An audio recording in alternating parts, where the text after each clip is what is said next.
So yes, I work for Hdx, Humanitarian Data Exchange. It's a project of the UN Office for the Coordination of Humanitarian Affairs, or OCHA. And the goal of the project, I'm not going to talk about that much because I think a lot of you are already familiar with it, and indeed there's already a lot of OSM data on Hdx. But the goal there is really to make data easy to find and easy to use, which it has not always been. So I'm going to do another kind of old-timer move and talk about state-of-the-art crowdsourced mapping from 2006. In 2005, there was a big earthquake in Pakistan, and I spent most of 2006 there as part of that response. And the group I was with was mainly trying to understand which roads were open and which roads were closed. There were landslides every day closing a road, and the Army was going out and clearing them, and then it would slide again. And every day we were trying to figure out which places could be reached by trucks with humanitarian aid and which ones had to be reached by helicopter. There were like 40 helicopters flying in that operation every day. It was incredible.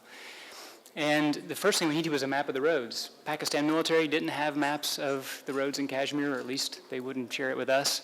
We cheekily asked the Indian military if they would give us their maps of Pakistani Kashmir, and they didn't reply.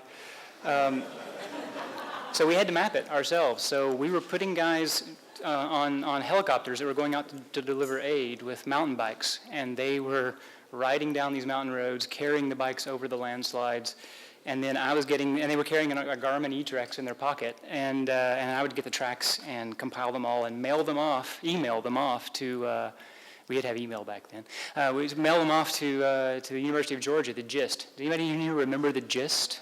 There's a few hands going up, yeah.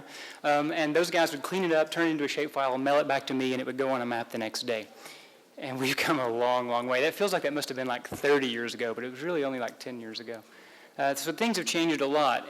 But one way that things haven't changed as much as I'd like them to is, one, data is still somewhat hard to find. We're making some dents in that, I think, significant dents in that. And data's still not super easy to use. I'm going to talk about that a bit more. In that Pakistan operation, and then I'll go to the next slide, I promise, OCHA was there. I wasn't with OCHA at the time. OCHA was there, and Ola Nordbeck, who might be in the room somewhere, was running the Humanitarian Information Center, and they had a much harder job. I mean, mapping roads was hard with mountain bikes and all, but also pretty cool. But they were trying to understand where are the needs and where's the response, who's doing what where to respond to this massive emergency, and that's much harder. The data was really hard to find. You basically called people and went around with a USB stick trying to get data about who was doing what where, and collect that. And then it was even harder to use, to actually aggregate it. Place names being spelled differently in different data sets, and one would refer to shelter kits and another to tents, and it's a nightmare, and a lot of that still remains. I'm going to talk about that stuff a little bit. So Hdx is essentially a data catalog at its core. The platform, the web-based platform, is a catalog. We get 3,000 to 4,000 unique visitors every week. We see these big spikes when there's a big event. People are coming there looking for data, and about 25% of people actually download a data set. And given that a lot of our traffic is just people kind of browsing around, looking maybe more for information than data, we think that's pretty good. We're pretty happy with that number, and we watch that number very closely. 238 confirmed organizations, 4,000 data sets. So we're getting some traction around the concept of there being not a one-stop shop. There are many shops, but a place where you can go to find the data you're looking for if you're a humanitarian responder. Lots of OSM data already added there by HOT, as well as others like Map Action and Health Sites. So I'm not here really making the pitch that OSM data should be on Hdx. It is, and we've been talking today about how to do that even better.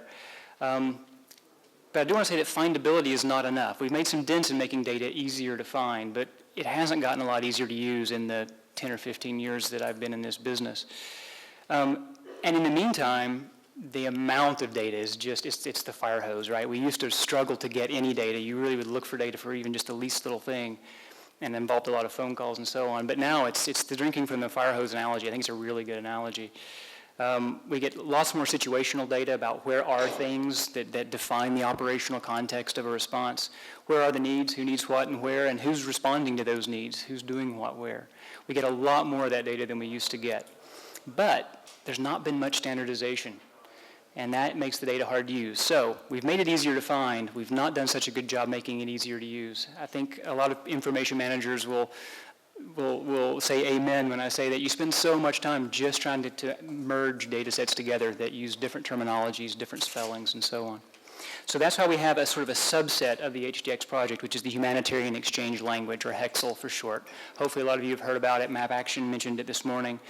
I'm not going to go into the details about how that standard works. It's all there at hexlstandard.org. It's a very lightweight standard because we've tried kind of heavy, thoroughly specified standards in the past. They fail. There's just too many humanitarian actors on the ground in one of these situations for that to work. So I'm not going to talk a whole lot about how HEXL works, just because I want to keep this short. But what the goal of HEXL is to enable more robust automation. So we've built, this is just something that we've done on our site, but anyone can use HEXL. It brings together different data layers from different sources into sort of a map explorer. You can see it there. And it's all based on the HEXL tags in this data. So if the person uploading this data set, updating these data sets, changes a field name, and believe me, it's all Excel data management in the field. Field names change. They change pretty much every time something's uploaded. It doesn't matter because it's relying on the HEXL tags within the data set. So it gives us a more robust foundation to build systems. And not just us at HDX, but anyone building humanitarian decision support systems. Another way we've tried to make it easier to interact with HDX is we've just recently released this Hdx Python Library. That's obviously a Python 3-based library that makes it very easy to push data into and update data sets on HDX. And I just wanted to kind of just give a little plug for that because we've just released it. It's quite well documented, has a good little tutorial, and that allows people to sort of automate adding data to HDX. And where are we going next? Well, we want to extend this humanitarian exchange language to geo formats. It works great now with CSVs and Excel. Geo formats not so much. I know Map Action has been doing some work on that and some brainstorming. We want to have more HEXL-based functionality. You give us a data set with HEXL tags, we give you a graph, and so on. We want to support the use of HEXL as exchange in other systems. For example, British Red Cross is using HEXL in some of their internal workflows. UNHCR as well, using HEXL in their internal workflows just to make data flow a bit better. And then we want to expand HEXL to include other information domains. We have to do that, obviously working with experts in those domains. And then, of course, we will continue to refine the HDX platform and our APIs to make it easy for people to interact with us. And I'm around, and I have stickers, and I have HEXL postcards, so come see me and talk to me, and I'll give you some swag. Thanks.